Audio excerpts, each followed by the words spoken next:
अस्सलाम वालेकुम, I am Bisma and this is my YouTube channel. आज हम करेंगे class 9th chapter 1 exercise 1.2। Question number 1 में हमें कहा गया है from the following matrices. Following matrices कौन से हैं? जो ये सारे दिए गए हैं इसे हम कहते हैं फॉलोइंग मैट्रिसेस। आइडेंटिफाई करें, हमने क्या आइडेंटिफाई करना है कि इनमें से कौन से जो है वो यूनिट मैट्रिसेस हैं, कौन से रो मैट्रिसेस हैं, कौन से कॉलम मैट्रिसेस हैं एंड कौन से नल मैट्रिसेस हैं। यानी ये जो फॉलोइंग मैट्रिसेस है ना, इनमें से हम ये तमाम आइडेंटिफाई करने हैं कौन से वाले हैं। सबसे पहले हम इनकी डेफिनेशन पढ़ते हैं ताकि हमारे लिए इनको आइडेंटिफाई करना इजी हो। सबसे पहले हम डेफिनेशन पढ़ते हैं रो मैट्रिक्स। रो मैट्रिक्स क्या होता है? A matrix is called a row matrix if it has only one row. यानी रो मैट्रिक्स वो होगा जिसके अंदर जस्ट वन रो होगी। रो कैसी होती है? इस लाइन को ऐसे जो जाती है ना उसे हम रो कहते हैं, ठीक है। एग्जाम्पल के तौर पर अगर मैं आपको समझाऊँ तो यहाँ पे हम लिख सकते हैं 1 और 0। अब देखिए इसमें जस्ट वन रो है, देखिए एक रो है ना इसमें, इसे हम कहेंगे रो मैट्रिक्स। इसके अलावा अगर हम बी में एक और एग्जांपल ले लें -1 2 और 3, देखिए ये भी एक ही रो है, इसको हम कहेंगे रो मैट्रिक्स। जो जस्ट वन रो होगी ना जिसकी, तो उसको हम कहेंगे ये है row matrix. Column matrix. Column matrix होते हैं a matrix is called a column matrix it has only one column. यानी कॉलम मैट्रिक्स वो होगा जिसके अंदर जस्ट वन कॉलम होगा। अगर हम इसकी एग्जांपल देखें तो कॉलम होता कैसे है? कॉलम इस फॉर्म में होता है, ठीक है, जो नीचे वाली साइड पे जाता है। अगर हम इसकी एग्जांपल लें तो हम लिख सकते हैं ए इज इक्वल टू, यहाँ पे लिख दें 0 और 2। अब देखिए इसके अंदर जस्ट वन कॉलम है तो ये कॉलम मैट्रिक्स होगा। अगर हम इसकी एक और एग्जांपल लें तो इसमें जितनी मर्जी रकमें आ जाए, जैसे 1 2 3, लेकिन ये होगा क्या? होगा जस्ट वन कॉलम होगा, ठीक है, तो इसे हम कहते हैं column matrix. Rectangular matrix. A matrix M is called rectangular if the number of rows of M is not equal to the number of M columns. यानी हमारे पास जैसे एक मैट्रिक्स है A, इसमें जो रोज है ना वो किसके इक्वल ना हो? कॉलम्स के। तो यहाँ पे अगर मैं आपको एग्जांपल के जरिए समझाऊं तो अगर हम यहाँ पे लिखें number of rows is not equal to number of columns. अब आपको समझ आई होगी कि जो रेक्टेंगुलर मैट्रिक्स वो होता है जिसमें नंबर ऑफ जो रोज होती है ना वो किसके इक्वल ना हो? नंबर ऑफ कॉलम्स के। अगर हम एक ही एग्जांपल लें तो देखें यहाँ पे रोज कितनी है? 1 2 3, 3 रोज हैं और कॉलम्स कितने हैं? 1 एंड 2, और 2 कॉलम्स हैं। अब देखिए दोनों इक्वल नहीं है, इसका मतलब है ये कौन सा मैट्रिक्स हुआ? रेक्टेंगुलर। अगर हम बी को देखें, देखें यहाँ पे रोज कितनी है? 1 एंड 2 रोज हैं और कॉलम्स कितने हैं? 1 2 एंड 3। अब देखें ये भी इक्वल नहीं है तो ये भी कौन सा मैट्रिक्स हुआ? रेक्टेंगुलर। अब सेम इसी तरह अगर आप सी की एग्जांपल लें, देखें यहाँ पे 1 2 3 रोज हैं और कॉलम्स कितने हैं? 1, ये भी इक्वल नहीं है तो इसे हम कहेंगे रेक्टेंगुलर मैट्रिक्स। अब हम पढ़ते हैं स्क्वायर मैट्रिक्स। स्क्वायर मैट्रिक्स कौन सा होता है? A matrix is called a square matrix if it's number of रोज क्या हो? इक्वल हो किसके? नंबर ऑफ कॉलम्स के। अब स्क्वायर मैट्रिक्स वो है जो रेक्टेंगुलर पढ़ा था ना, इसमें तो हमने पढ़ा था नॉट इक्वल, लेकिन यहाँ पे स्क्वायर मैट्रिक्स में क्या हो? नंबर ऑफ रोज किसके इक्वल हो? नंबर ऑफ कॉलम्स के। अगर हम एग्जांपल लें, अब देखिए यहाँ पे 2 रोज हैं और 2 ही कॉलम्स हैं। अब ये 2 और 2 इक्वल है ना, तो इसे हम कहेंगे ये स्क्वायर मैट्रिक्स है। अगर ये दोनों इक्वल ना होते तो ये रेक्टेंगुलर मैट्रिक्स होगा। अगर हम बी को देखें, देखें बी में एक ही रो है और एक ही कॉलम है, यानी 1 और 1, ये दोनों इक्वल है तो इसे हम कहेंगे ये है स्क्वायर मैट्रिक्स। अब हम पढ़ते हैं नल और जीरो मैट्रिक्स। जो नल मैट्रिक्स है ना इसे हम जीरो मैट्रिक्स भी कहते हैं। अगर जीरो मैट्रिक्स आ जाए तो इसको हम नल मैट्रिक्स भी कहते हैं, ठीक है।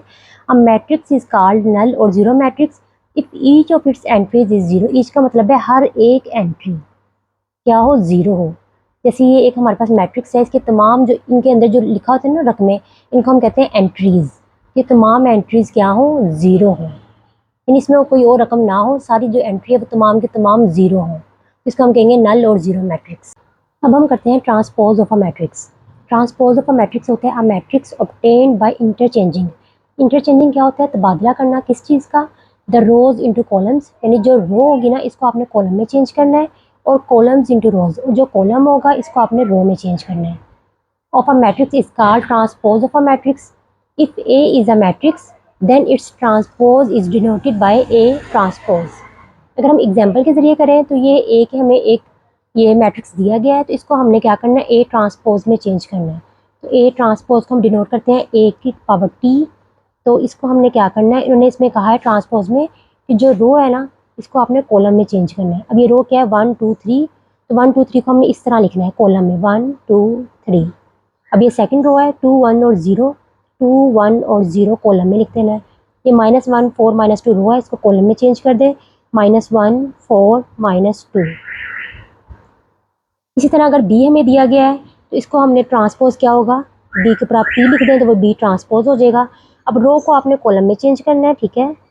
ये रो है 1 0 और 2, 1 0 2, सेकेंड है 2 -1 एंड 3, 2 -1 और 3।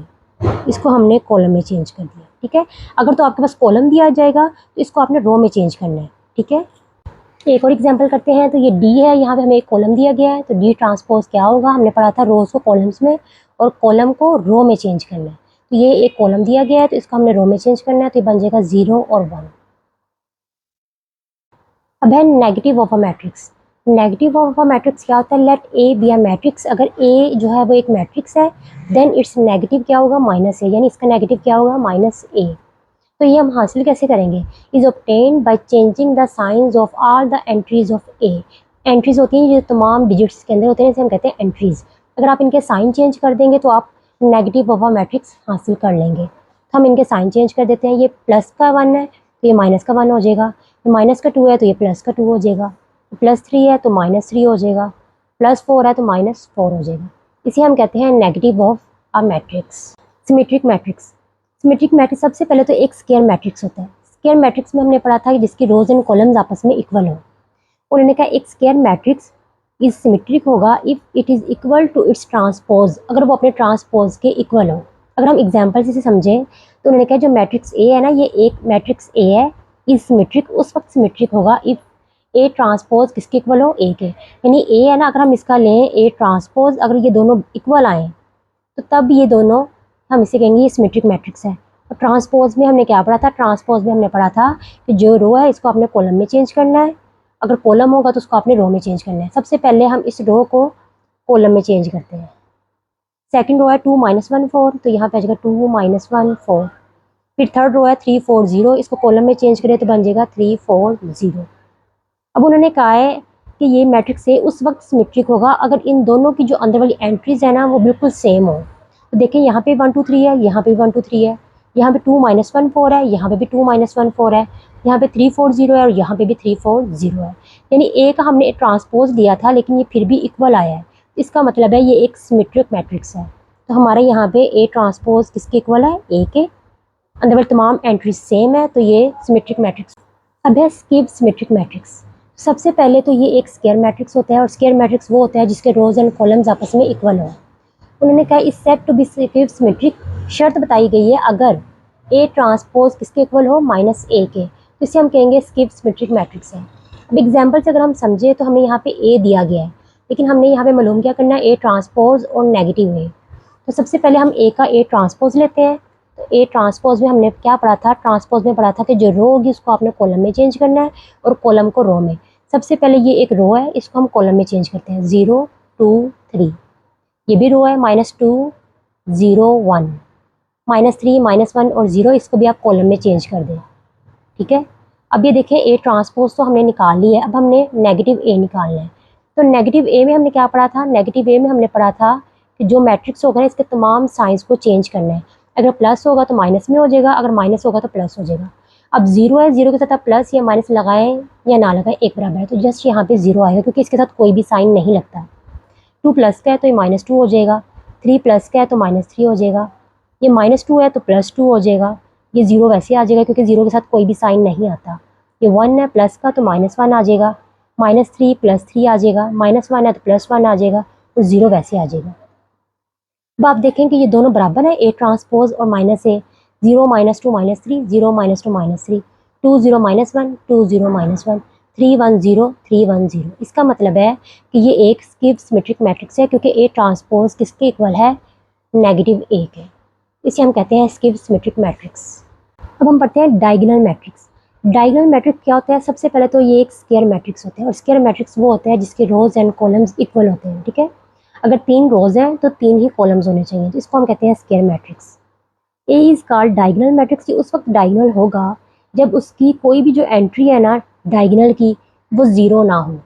यानी जो डायगोनल एंट्री है ना वो ज़ीरो नहीं होनी चाहिए, और जो नॉन डायगोनल एंट्रीज होंगी वो तमाम ज़ीरो होंगी। यानी डायगोनल मैट्रिक्स वो होता है जिसमें जो डायगोनल एंट्री होती है ना उसमें कोई भी ज़ीरो नहीं होना चाहिए, और जो बाकी सारी रकमें हैं वो तमाम जो है वो ज़ीरो होनी चाहिए। अब सबसे पहले तो हमें सीखने की ज़रूरत है डायगोनल एंट्रीज होती कौन सी हैं। डायगोनल एंट्रीज होती हैं ये वाली, सिर्फ ये वाली एंट्रीज होती हैं डायगोनल, इसे हम कहते हैं ये है डायगोनल एंट्रीज। अब देखिए डायगोनल एंट्रीज है 1, 2 और 3, इसमें कोई भी ज़ीरो नहीं है। बाकी रिमेनिंग ये जितनी भी होंगी ना ये सारी नॉन डायगोनल होती हैं। ये डायगोनल होती है, बाकी ये नॉन डायगोनल है। तो उन्होंने कहा है जो डायगोनल है ना इसमें ज़ीरो नहीं होना चाहिए, और जो बाकी तमाम नॉन डायगोनल है ये तमाम की तमाम ज़ीरो होना चाहिए। देखिए यहाँ पे तमाम नॉन डायगोनल ज़ीरो है, तो इसका मतलब है ये एक डायगोनल मैट्रिक्स है। अगर हम एक और एग्जाम्पल लें तो यहाँ पे भी जो डायगोनल एंट्री कौन सी होती है, ये वाली होती है। तो देखें ये इसमें ज़ीरो नहीं है, और बाकी जो नॉन डायगोनल है ये दोनों ज़ीरो है। तो इसका मतलब है ये भी एक डायगोनल मैट्रिक्स है। अब आपको समझ आ गई होगी, तो इन्होंने इसमें डायगोनल में कहा है जो डायगोनल एंट्री होती है ना ये ज़ीरो नहीं होनी चाहिए, यानी एक भी यहाँ पे ज़ीरो नहीं आना चाहिए। जो बाकी रिमेनिंग एंट्रीज होंगी ना नॉन डायगोनल, ये तमाम ज़ीरो होनी चाहिए। यहाँ पे भी देखें डायगोनल में कोई भी ज़ीरो नहीं है, 1 और 4, सिर्फ इसको आप डायगोनल कहते हैं। और ये नॉन डायगोनल है और ये तमाम ज़ीरो है। स्केलर मैट्रिक्स, स्केलर मैट्रिक्स कौन सा होता है, उन्होंने कहा डायगोनल मैट्रिक्स होता है। सबसे पहले तो हमने पढ़ना है स्केलर मैट्रिक्स होता है डायगोनल। डायगोनल मैट्रिक्स हमने पढ़ा था कि जिसकी ये वाली एंट्रीज जो है वो डायगोनल होती है ना, इसमें नॉन जीरो होनी चाहिए, ये डायगोनल मैट्रिक्स होता है। इस called a scalar matrix, diagonal जो मैट्रिक्स है इसे हम कहेंगे स्केलर मैट्रिक्स इफ अगर ऑल द डायगोनल एंट्रीज, यानी ये जो डायगोनल एंट्रीज है ना ये वाली इसकी बात की गई, all the diagonal entries are same, तो ये सेम ही है, एंड नॉन जीरो, और जीरो ना हो। देखें ये एक डायगोनल मैट्रिक्स ही है ना, बस स्केलर में डिफरेंस ये है कि डायगोनल में तो यहाँ पे 1, 2, 3 कोई भी रकम आ जाती है, लेकिन स्केलर में तमाम एंट्रीज सेम होनी चाहिए। ठीक है, इस तरह अगर हम सेकंड एग्जांपल लें तो ये एक डायगोनल मैट्रिक्स है स्केलर मैट्रिक्स, इसके अंदर वाली तमाम एंट्रीज सेम होनी चाहिए, यहाँ पे भी 3 है और यहाँ पे भी 3 है, इसका मतलब है ये एक स्केलर मैट्रिक्स। अब हम पढ़ते हैं आइडेंटिटी मैट्रिक्स। आइडेंटिटी मैट्रिक्स को हम यूनिट मैट्रिक्स भी कहते हैं। ठीक है, ये भी आइडेंटिटी मैट्रिक्स में एक डायगोनल मैट्रिक्स होता है। डायगोनल मैट्रिक्स में हमने पढ़ा था कि जो डायगोनल एंट्री के बारे में पढ़ा था कि नॉन जीरो होनी चाहिए। ठीक है, इस called identity matrix if all diagonal entries, क्या कहा गया, तमाम जो ये डायगोनल एंट्रीज है ना इसकी बात की गई है आइडेंटिटी मैट्रिक्स में, आर 1 होनी चाहिए, यानी ये तमाम जो डायगोनल एंट्रीज है ये 1 होनी चाहिए। ठीक है, तो ये एक आइडेंटिटी मैट्रिक्स होगा। अगर हम सेकंड एग्जांपल लें तो एक डायगोनल जो एंट्रीज हैं वो क्या होनी चाहिए, 1 होनी चाहिए, तो इसे क्या कहेंगे, आइडेंटिटी मैट्रिक्स। ठीक है, जो स्केलर मैट्रिक्स पढ़ा था इसमें हमने पढ़ा था कि जो डायगोनल एंट्रीज है ना वो सेम होनी चाहिए, ये नहीं पढ़ा था कि 1 होनी चाहिए, हमने कहा था बस सेम होनी चाहिए। तो यहाँ पे आइडेंटिटी में क्या पढ़ा है कि इसमें 1 होनी चाहिए, यानी आइडेंटिटी है ही वो जिसमें 1 होगी इसकी डायगोनल एंट्रीज। अब हम करते हैं अपना मेन क्वेश्चन। उन्होंने कहा from the following matrices identify करें कौन से यूनिट मैट्रिसेस कौन से हैं, रो मैट्रिसेस कौन से हैं, column matrices and null matrices. तो हमने बताना है ये कौन कौन से मैट्रिसेस हैं। सबसे पहले ए, अब ये एक मैट्रिक्स है, ये तमाम नंबर ज़ीरो है। तो हमने कौन सा पढ़ा था, हमने पढ़ा था कि जो नल मैट्रिक्स होता है ना इसमें तमाम जो एंट्रीज होती हैं वो ज़ीरो होती हैं, तो इसका मतलब है A is a null matrix.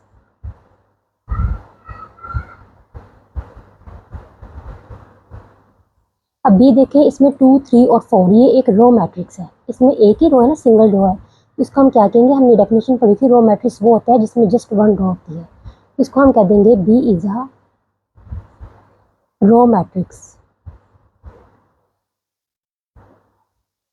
Then है सी, सी में देखें एक ही कॉलम है, तो हमने पढ़ा था कि कॉलम मैट्रिक्स की डेफिनेशन पढ़ी थी, कॉलम मैट्रिक्स वो होता है जिसमें जस्ट 1 कॉलम होता है, इसका मतलब है C is a column matrix.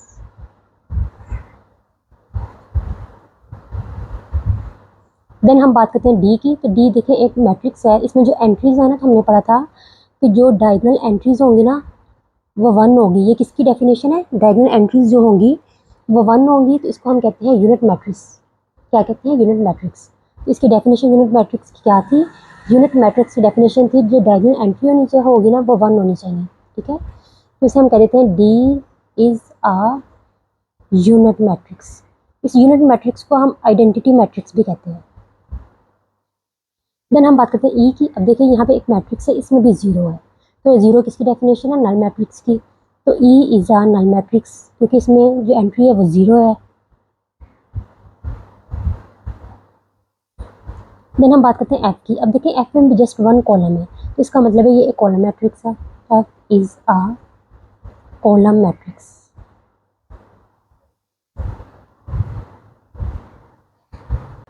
Question number 2 है from the following matrices identify करें। हमने क्या आइडेंटिफाई करना है, इसमें से कौन सा स्क्वायर मैट्रिक्स है, कौन सा रेक्टेंगुलर है, कौन सा रो है, कौन सा कॉलम है, कौन सा आइडेंटिटी है और कौन सा नल है। सबसे पहले हम क्वेश्चन नंबर 1 को देखते हैं। तो इसमें है, ये देखें -8, 2, 7, 12, 0 और 4। अब देखें इसमें 2 रोज हैं और 3 कॉलम्स हैं। तो ये किसकी डेफिनेशन हमने पढ़ी थी, हमने पढ़ा था रेक्टेंगुलर मैट्रिक्स में। तो रेक्टेंगुलर मैट्रिक्स वो होता है जिसकी रोज और कॉलम्स जो हैं वो आपस में इक्वल नहीं होते, यानी जो रोज हैं और कॉलम्स हैं ना वो इक्वल नहीं होते। देखिए इसमें 2 रोज हैं और कॉलम 3 है जो कि इक्वल नहीं है। तो इसका मतलब है ये एक रेक्टेंगुलर मैट्रिक्स है। अब क्वेश्चन नंबर 2 है, देखें 3, 0 और 1। ये 1 कॉलम है, जिसमें 1 कॉलम होता है, हमने उसकी डेफिनेशन पढ़ी थी, वो होता है कॉलम मैट्रिक्स। तो सबसे पहले कॉलम मैट्रिक्स में हमने नंबर 2 लिख दिया क्योंकि इसका नंबर 2 है। और सेकंड इसमें एक और चीज़ आती है कि देखें इसमें 1, 2, 3 रोज हैं और 1 कॉलम है। तो देखें हमने ये किसकी डेफिनेशन पढ़ी थी, जिसकी रोज और कॉलम्स आपस में इक्वल ना हो उसको रेक्टेंगुलर मैट्रिक्स कहते हैं। तो रेक्टेंगुलर में भी हम 2 लिख देंगे, ठीक है। अब हम करते हैं क्वेश्चन नंबर 3। क्वेश्चन नंबर 3 में देखें 2 रोज है और 2 कॉलम्स हैं। ये हमने किसकी डेफिनेशन पढ़ी थी, हमने पढ़ा था स्क्वायर मैट्रिक्स में कि उसकी 2 रोज और 2 कॉलम्स, यानी उसकी रोज और कॉलम्स आपस में इक्वल होंगे। तो यहाँ पे हम लिख लेते हैं 3। अब हम करते हैं क्वेश्चन नंबर 4। अब देखें क्वेश्चन नंबर 4 में भी 2 रोज हैं और 2 कॉलम्स हैं। ये किसकी डेफिनेशन है, जिसके रोज और कॉलम्स इक्वल हो तो उसे हम कहते हैं स्क्वायर मैट्रिक्स। तो एक तो ये आ जाएगा स्क्वायर मैट्रिक्स में। और देखिए इसमें एक और चीज़ है, तो हमने ये पढ़ा था डेफिनेशन, किसकी डेफिनेशन थी, जो डायगोनल एंट्रीज हो ना अगर वो 1 हो तो उसे हम कहते हैं आइडेंटिटी मैट्रिक्स। तो यहाँ पे आ जाएगा नंबर 4। क्वेश्चन नंबर 5 देखें, इसमें 1, 2, 3 रोज हैं और 1 और 2 कॉलम्स हैं। तो इसकी डेफिनेशन है जिसके रोज और कॉलम्स आपस में इक्वल ना हो तो इसे हम कहते हैं रेक्टेंगुलर मैट्रिक्स। तो यहाँ पे हम नंबर 5 लिख देंगे। अब हम बात करते हैं नंबर 6। अब हम बात करते हैं क्वेश्चन नंबर 6। देखिए क्वेश्चन नंबर 6 में 1 रो है। तो ये कौन सा होता है, ये होता है रो कॉलम जिसमें 1 रो होती है। तो यहाँ पे हम लिख देंगे रो मैट्रिक्स में। इसके अलावा देखिए इसमें 1 रो है लेकिन कॉलम कितने हैं, 1, 2 एंड 3।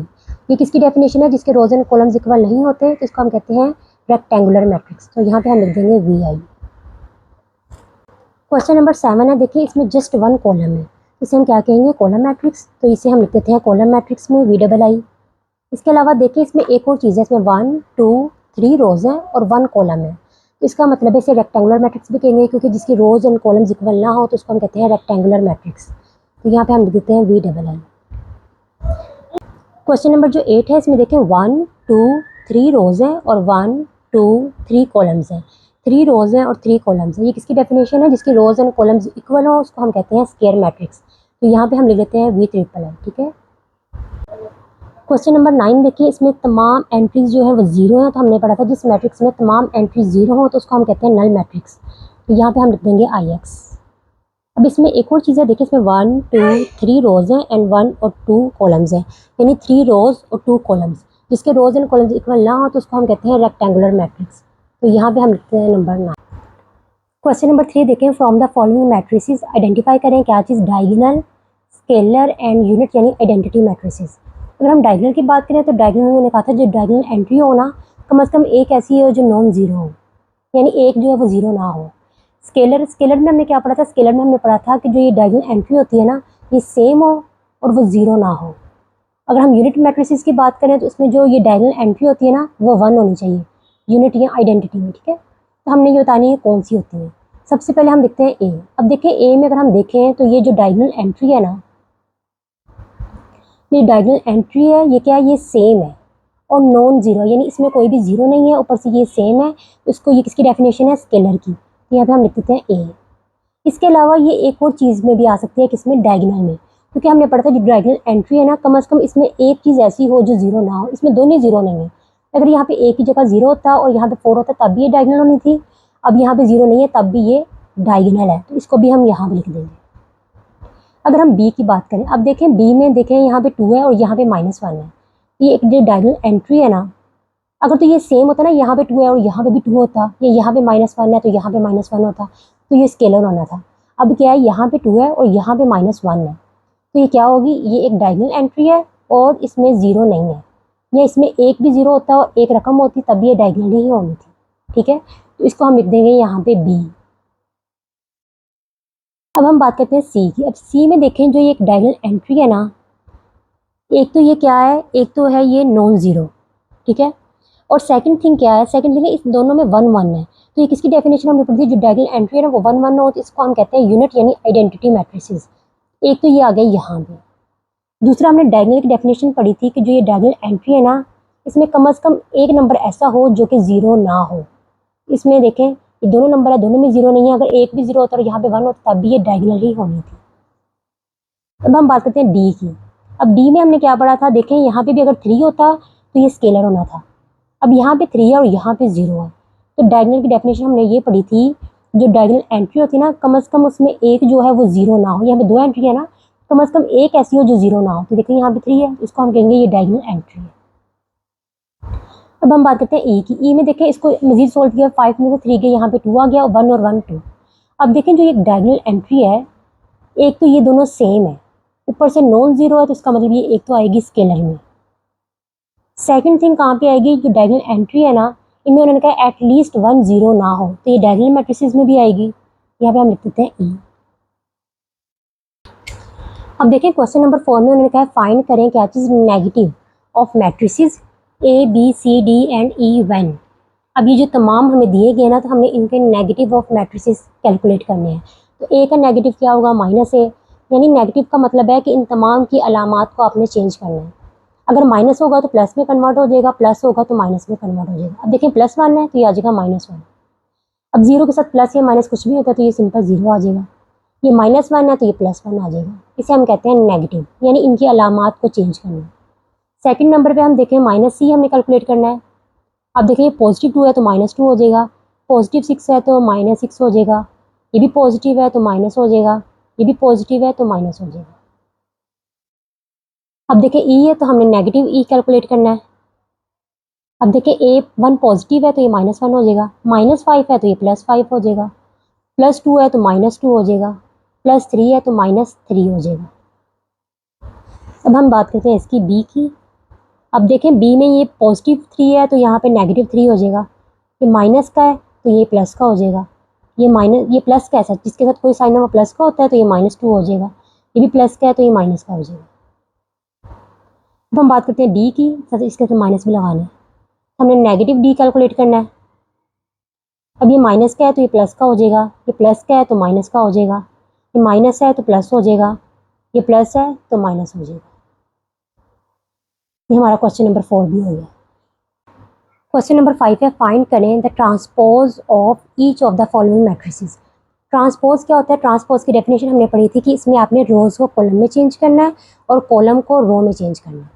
अब क्वेश्चन नंबर 1 है ए, तो ए का ट्रांसपोज हमने कैलकुलेट करना है। तो ये क्या है, ये एक कॉलम है तो इसको हमने रो में चेंज करना है। तो ये कॉलम है 0 1 -2, तो इसको हम कर देंगे रो में चेंज, ठीक है, इसे हम कहते हैं ट्रांसपोज। अगर बी है, देखिए ये रो है तो इसको हमने कॉलम में चेंज करना है, तो यहाँ पे हमने बी का ट्रांसपोज कैलकुलेट कर लेते हैं, 5 1 और -6। ट्रांसपोज की आपको समझ आ गई है कि अगर कॉलम होगा तो उसको रो में चेंज कर दें, अगर रो होगी तो उसको कॉलम में चेंज कर दें, ठीक है। अब हम बात करते हैं सी ट्रांसपोज। अब देखें यहाँ पे इस रो को पहले कॉलम में चेंज करें, 1 और 2, तो ये आ गया 1 2। इस रो को कॉलम में चेंज किया 2 -1, इसको कॉलम में चेंज करें तो 3 और 0 आ जाएगा। अगर हम डी ट्रांसपोज कैलकुलेट करें, इस रो को 2 और 3 को कॉलम में चेंज कर दिया, इस रो को कॉलम में चेंज कर दिया, 0 और 5 आ जाएगा। अब हम ई ट्रांसपोज कैलकुलेट कर लेते हैं। ये एक रो है 2 और 3, इसको आप कॉलम में चेंज कर दें, 2 3। ये भी एक रो है तो इसको हम कॉलम में चेंज कर देते हैं। अगर हम एफ की बात करें तो इसको भी एफ ट्रांसपोज लेना है। अब देखें ये एक रो है तो इसको हम कॉलम में चेंज कर देते हैं, ये भी एक रो है तो इसको हम कॉलम में चेंज कर देते हैं।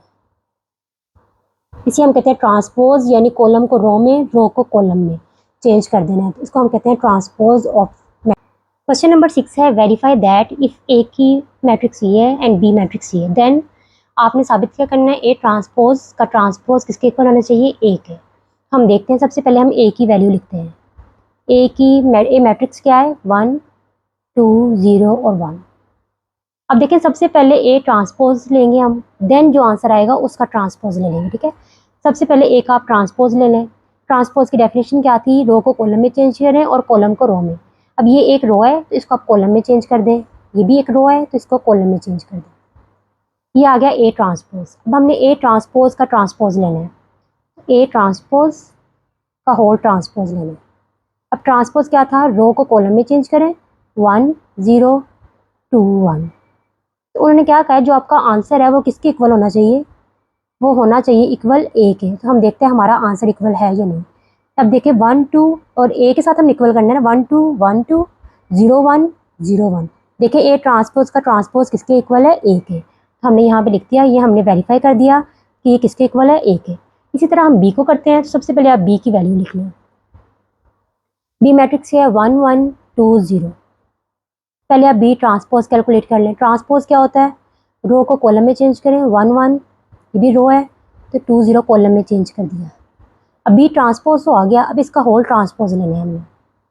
बी ट्रांसपोज ट्रांसपोज, पहले आप इस रो को कॉलम में चेंज करें, 1 2 ये आ गया 1 2 1 0 ये आ गया 1 0।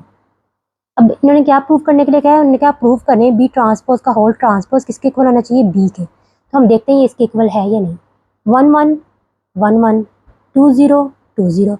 अब देखें बी ट्रांसपोज का होल ट्रांसपोज किसके इक्वल है, बी के।